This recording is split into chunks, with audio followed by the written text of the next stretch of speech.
What's going on, everybody? Welcome back to Unhinged Talk. As usual, I'm your host, Patrick Hennessy, joined tonight by the man, Sean Petrucci. How we doing tonight, Sean? Doing well. How you doing? Can't complain as usual. We have a really fun topic to talk about today, and that's Chris Gittens and kind of why the Yankees should call him up, right? I mean, he couldn't be any worse at this point than what the Yankees are currently working with. But before we get into Chris Gittens, everyone be sure to like, comment, subscribe, turn on post notifications for more. We're doing live streams before and after every single Yankees game this season, so stay tuned for that content. But Chris Gittens, let's talk about him for this episode, only because the Yankees now have an opening at first base, right? Luke Voit's out with the oblique issue. And then Mike Ford is kind of like the Yankees' backup first baseman, I guess. And if you take DJ LeMahieu out of the equation, because he's going to play every day somewhere. But Chris Gittens cannot be any worse than Mike Ford at this point, right? We're talking about a guy who is a right-handed absolute beast at the plate. Some of you may remember him from spring training when he had a 1,200 OPS in 24 appearances. He was raking in spring training, almost to the point where we were thinking maybe he would get a roster spot. Like, he was just that good. And he kind of started the season at AAA this season. He's just continuing to mash.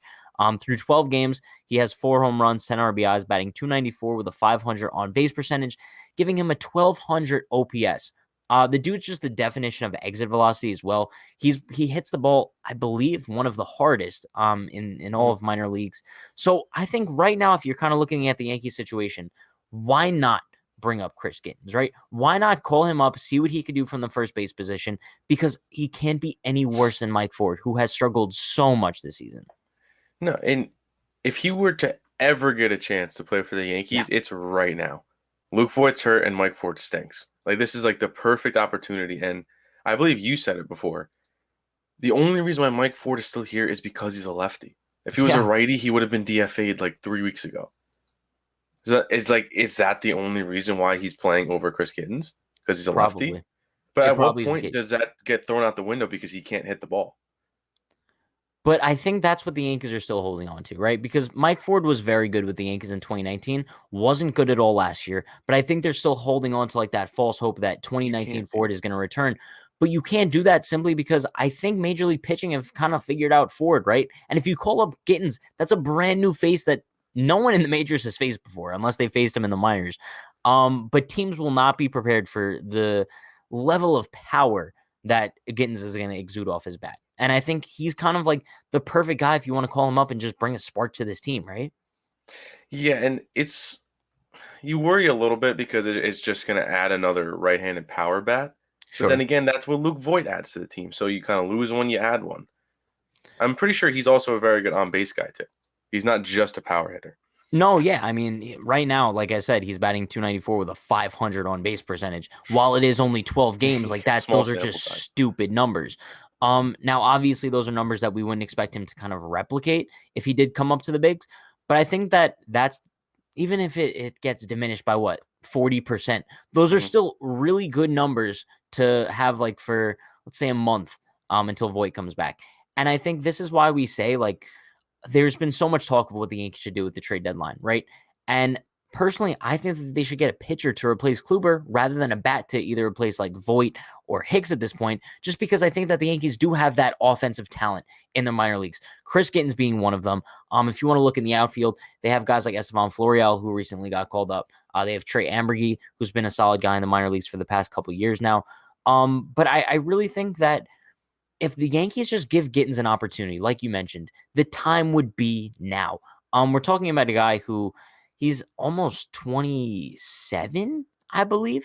So he's getting up there in age. And I feel like if you're ever going to give him a shot with the New York Yankees, it's now. And if not, bro, you're going to have to trade him because he's just having such a good season where it would make no sense to just have him stay in AAA and not either trade him or call him up. And I think you call him up. This is just how the Yankees run their farm system, it seems like.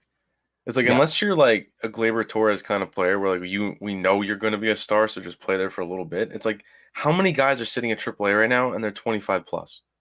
But that's what I'm saying. They could be getting chances somewhere else, and the Yankees just hold on to these guys. They don't make moves at the deadline because they're afraid to add more money. So all that does is just leave your AAA team with 26-year-old guys who should be getting traded somewhere else or given a shot on the big league roster over guys like Mike Ford. It's brutal. But I mean, let me ask you a question. Like, I'm gonna play devil's advocate here. Do we think realistically that Gittens is gonna see any time in the Bronx at all this season?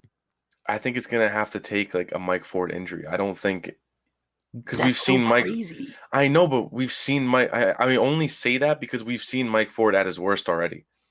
True. Granted, he's getting a little bit better. I mean, he was hitting like .08. I think he's hitting like 150 now.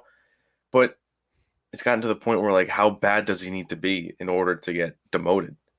But that's my thing. It's like even if you look at the minor leagues, even Derek Dietrich, for example, we know how much I love Derek Of Dietrich. course. But I think even he would be a better presence on this team right now instead of Ford. Like if we're being honest with each other, just because I know like this video is kind of turned into like a Ford hit piece, but I think kind of diminishing Ford kind of just shows how much better of an option Gittens would be Yeah, than it goes other hand in guys like hand. Dietrich.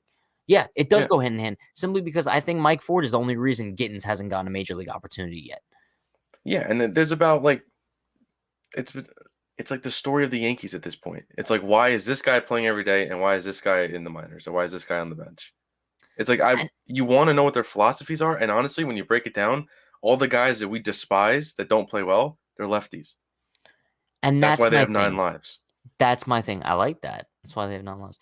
But here's my thing. You kind of look at the Yankees and we assume that they have such an analytically driven approach, right? Because You think? that's what we hear. Mhm. But you would think because the Yankees love exit velocity, don't they? And who's the exit velocity king? Chris Gittens. I'm hyping this dude up so much. I hope that he I hope he does come up and watches this. absolutely rake. But I mean, bro, he's the king of exit velocity. So why would the Yankees not want to go with him over Ford? And I think you're right. I think it is the lefty thing. They love having lefties in the lineup. If That's you look at their sad. lineup construction, they'll put Rougned Odor or Brett Gardner in the 2-hole simply because they're a left-handed hitter. And it's just weird at this At point. some point It's in time, really you need odd. to throw that out the window. You have to. It's No, I been long know. enough to because like how many times I want to know their numbers. Those three guys, two guys in the 2-hole. Like what are It their can't be numbers good. hitting there compared to It can't putting a be guy good. like Voit, Judge, Stan, Torres, anyone that's a righty in that spot? Yeah, Does it and really that's make that big exactly of a my thing. difference? That's exactly my thing. I think what the Yankees kind of need to realize at this point is rather than just holding on hope for these guys that they're going to come around eventually, like Mike Ford, like a Rougned Odor, even like a Brett Gardner or Clint Frazier at this point too. I think that you need to start to realize we're almost in June, right? And you need to give these young guys an opportunity kind of before they're out of their prime. Is that when you're going to either trade Yeah, or call up Gittens or Ambergy or any of these guys that are currently in AAA and performing pretty well? It's unfortunate, but like we said, I think if there ever was a time for Gittens to come up, it would have to be now. And that's what we're going to wrap things up with. Hopefully the Yankees realize that. I think Gittens would be a solid addition to that team, even though he's a right-handed hitter, like we said, king of exit velocity. But that is going to wrap things up for today. Appreciate everybody for stopping by. You guys know the deal. Be sure to like, comment, subscribe, turn on post notifications for more. We're going live before and after every single Yankees game this season. Stay happy, stay healthy, stay safe. Call up Chris Gittens. Peace.